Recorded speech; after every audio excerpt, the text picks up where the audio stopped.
Cam Smith winning a Wild Players Championship. So what can you take away from this 5-day event? Or are you throwing like most of it just out the window, Jason, because of the weather and the delays? I mean, a lot of luck went into play for these guys, depending on where they teed off.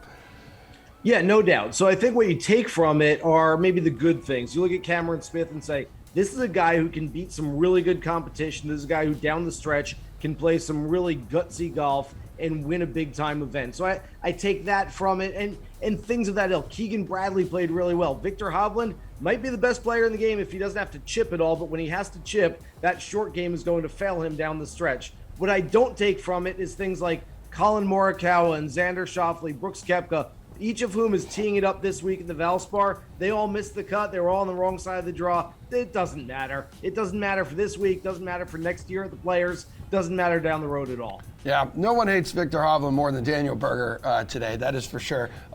Geoff, we talked about a lot last week where in the past, you look at the track record for a lot of these guys at TPC Sawgrass, they're going to have bad years. So you're probably not panicking either, seeing some of the big names not make the weekend.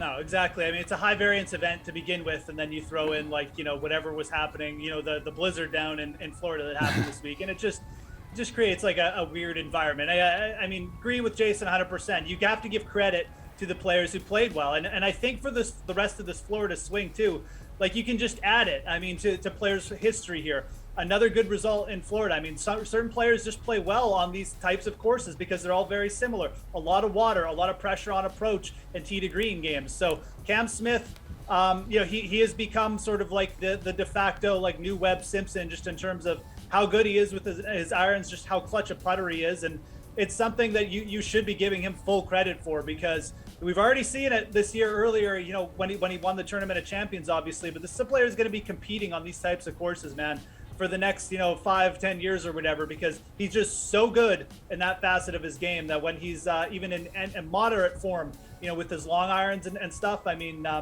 he's just a fantastic player on these types of setups. So